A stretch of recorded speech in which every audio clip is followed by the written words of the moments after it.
Today we're going to be using Snapseed. It's an application available made by Google that's available on the App Store or in the Play Store if you're using Android. And we're going to be using that to achieve the sort of dreamy, nostalgic aesthetic that you see a lot of the time on Instagram from a lot of the traveling photographers. They like to go for this sort of too good to be true, but it's somehow shot on film look. It just makes every sort of location look too good to be true.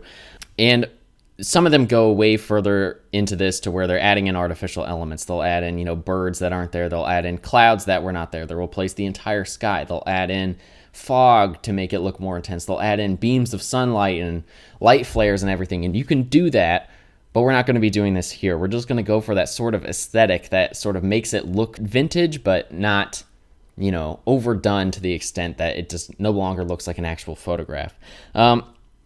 The way that we're going to be doing this in Snapseed, the first thing that I want to do, make sure, first of all, that you have a well-exposed image. If you have a raw image, it's less important that it's well-exposed. But if you're using a JPEG, this one is a JPEG just to show that it can be done like that. Just make sure that it's well-exposed. You don't want any shadows that are way too dark. You don't want any highlights that are way too bright. So, for example, if your sky is a bright white in the image, it's best that is either not an important part of the image or that you use a different one. Same thing with the shadows. If it's completely black, you won't be able to pull up any of the detail that's in there unless it's got some of the information left. So with this image, what we're going to do, the first thing I'm going to do is tune it just a little bit. I'm just going to bring up the brightness just a little bit more so you can kind of see into the shadows just a little bit, but I don't want to go too bright to where I'm going to lose any information that is in the sky. There's not a lot going on in the sky in this image, so it's not too crucial, but I don't want to lose any of that detail. Next, what we're going to do is we're going to go over to the details and we're going to tweak the structure on this image. So if you just push over to the right on the structure, you can see that it starts to increase the detail just all around throughout the image. And I really like the structure tool with Google Snapseed app. I think I like it a little bit more even than the clarity tool that you would see in Lightroom. It brings up the shadows and it brings out the contrast without looking too artificial. Obviously, if you go all the way up to 100, it starts to look a little bit too intense. It gets that sort of HDR look. But you see the clouds sort of starting to come through even though they're not too crucial of a detail in here. But what we're going to do is we're going to make it about halfway right here at 50. And it can be a little bit less, a little bit more, just to bring out some of that stuff so it pops. If you have a higher contrast image, you may not want to go that far. But with this sort of matted image, it looks nice if I bring it all the way up to 50. So now that I've got the detail pulled up, I'm going to go into the curves here. And so by default, if you see this little circle at the bottom here and you tap on that, it's going to be set to RGB. That's what you want it set to. It's going to change all of the colors within the image. You can tweak the red curves on its own, and you can adjust some of the colors. You can go into the green and the blue. That's all optional, and I'll do one of those in a second after we mess with the actual RGB. You'll know it's set to the default because it will have this white line. If it's set to one of the colors, it's only going to affect that one color. So if you're wondering why you're tweaking it and it's only messing with that color, it's because it's not set to the default. So now, if you make a little circle here in the middle, and then you make another one up here about halfway towards the top from the middle, and then one more down here at the bottom. What we're going to do is we are going to pull down on this one here. You don't want to pull too far, but you can see what's happening in the image. You're seeing lots of the darks get darker. The blacks are taking over more of the image. You don't want to pull down too far. It's going to look very artificial. It's going to look bad. It's going to look over contrasted. So we're going to pull down on it just a little bit, and you will lose a little bit of information in it, especially if you're using a JPEG. And we're going to pull up on the highlights right about here, not too far though to where you're going to lose elements of the sky. And the way that we're going to get that sort of the beginning looks of this film aesthetic is we're going to pull up on the bottom, and you're going to see the blacks become more of a dark gray. If I overdo it, you can see we lose a lot of the information in the tree especially. So then you sort of get this dark matted gray color, and then same thing if you pull down on the highlights become more of a neutral gray color. So we actually lost some detail in the sky, but that's kind of the look that we're going for. It's okay because the details in the sky is not really that important in this image. So it works out for this aesthetic look that we're going for. So if you like where you're at, then you go ahead and shoot a check mark here down in the bottom right.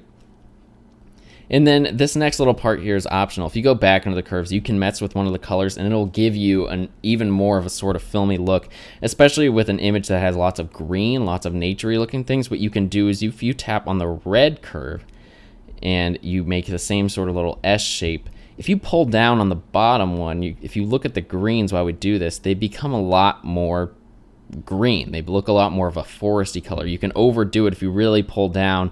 Depends on how extreme you want that look to go. I just want to pull down on it just a little bit. And if I want to see how much this is just adjusted the color, I can't press down on the image itself. It's not going to show me any differences. I have to tap in this upper right corner. So if you see when I'm pressing down, the trees look a little bit more golden. They have a hint of red in them. As soon as I let go, it turns more to a foresty green color.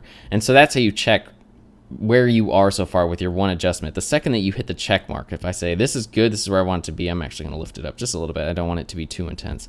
And then I press down on it again. It shows everything that we've done to this image so far. And you can see what we've done. It has made the image look a little bit more artificial. It's just a certain aesthetic that we're going for right now. So now, as long as we keep working our way across, the next thing that we can do, we can crop it. A lot of the people on Instagram, they crop it to a 4:3 sort of look, and they make it vertical because a lot of the images, when you're scrolling through, you just want a vertical look. You can see more of the image with a vertical image. For this one in particular, I just like it more when it's horizontal, but I am going to crop out some of the right here, and it depends on what image you have. This is completely optional. You don't have to crop anything at all. I'm just going to do it because a lot of the stuff on the very far right of the image, it's just not necessary, and then it makes the pine tree come right up into that top right corner of the image. And now the chair is also more centralized. It's clear that that's what I want the subject of the photo to be. So now you can see these adjustments one more time. The next few things is where this is really going to start to become going that little extra bit. The first thing that you can do, this is about the next important step, you can make a sort of grainy film look. Now by default, it's going to add this filter that looks nasty. The grain is at 25. Now if you just press down in an empty space and you push up, it switches over to this thing called style strength. So you can see you can tweak, you can go between these two items just by shifting your finger up and down, and that's a certain thing in Snapseed that you can navigate the menus quickly by doing that. I'm just getting rid of this style strength. It doesn't do anything to the image for me. And then we're left over just with this sort of graininess that looks like film.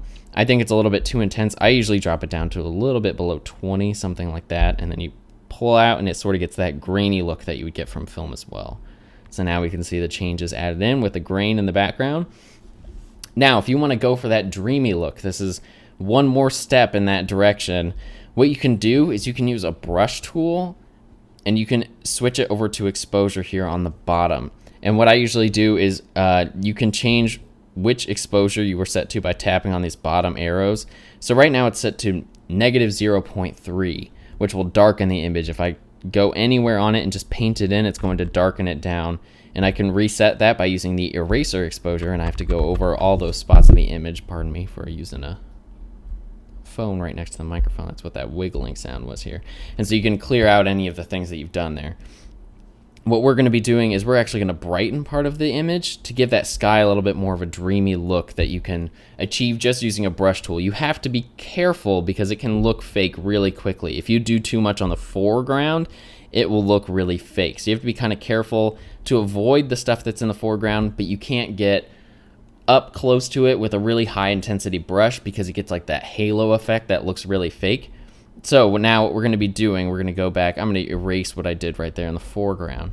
And we're going to start with that 0.3 because it's not too intense. This is where it gets kind of nitpicky. What we're going to do is I'm going to give myself enough space. You can see the size of the circle is going to be how big of a brush you're working with. So you actually have to zoom in on the image if you want a small brush. So if I zoom in here, then I can be nitpicky with the details. You can't change the actual brush size itself, which I actually kind of like working with it this way. So we can use kind of a broad brush here, maybe zoom in just a little bit, and start to paint some of these mountains in the background, make them look a little bit brighter without getting too intense. And then you don't want to get too close to that chair like I was saying in the foreground. Same thing with this tree, but you can kind of poke in between the tree in the bottom, and you don't have to worry about lifting up and then pressing down again. It won't add another 0.3. It'll only do that after you use a check mark and then come back into it. So that way you can just kind of lift up and kind of tweak it wherever you want. You can add some a little bit around the trees, maybe come down a little bit further, and then I think that looks pretty good. It's not going to be a drastic difference. The next step up is 0.7, and you can go as far as you want with this. So the next step up would be 0.7, and that will just add a little bit more brightness, and you can go even further in the distance with it right here. And you don't have to worry too much about going up against this tree, and the reason why is because it kind of gets that sort of like glow through the trees. And so if it kind of like brushes up against it, it's going to create this glow that actual light would do. So what we've done is create something pretty artificial looking, but it kind of does it in a way that looks natural, which I don't know if that kind of cancels itself out. And then if you want to go one more, this is going to be pushing it on this image. You can go all the way up to 1. That's the highest it'll let you change at any one time.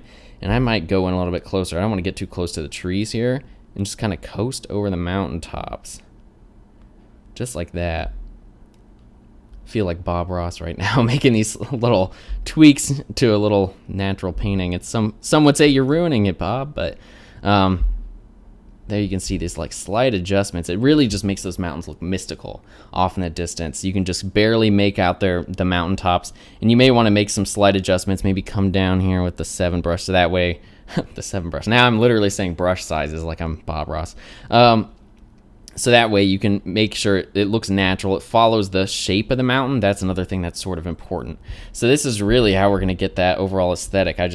I'll leave that change there, and it sort of creates that glow. And you can add more glow to it if you wanted to. So if I go back into that brush, now it's going to add onto the top of it. So if I go back to the exposure brush and I zoom out, if I really like want to cast a glow across the top of this image, I could do it just by blowing through it with the 0.7 or anything. So now if I go back in, it's a lot more widespread. It looks a lot more natural. It still really does not look like it's an artificial glow that we've added in. So that is about like a full extent that you can go now. So if we look at the before image, it looks completely different. You lost all the detail in the mountains, but you're really getting that sort of dreamy look to it. And if you're not happy with the amount of film, if you want to make it like kind of cover up what you've done, you can really tweak that grain. You can bring it up even more. Just make sure that you reduce the style, because it'll do that as well. So now if I lower that style all the way back down to 0 and I go back to the grain and I push up on it, then you can add even more grain. It'll kind of cover up that look that you had earlier. That's way too much grain for me. I'm going to bring it back down to about 20, maybe back down to 15, because I've already got one layer of grain on here, but then you really get that sort of dreamy aesthetic that you had, that you see from a lot of the people that maybe you admire on Instagram. They get that sort of look to it. So yeah, that's how you achieve that look using something like Snapseed. You could do something like this in Lightroom, but just know that with a lot of those features, masking and stuff like that, it becomes a subscription thing, whereas with Snapseed, you can just paint this right onto the image, just like we did right here today. So yeah, so if you're going for that sort of aesthetic, that's how you can achieve it in Snapseed.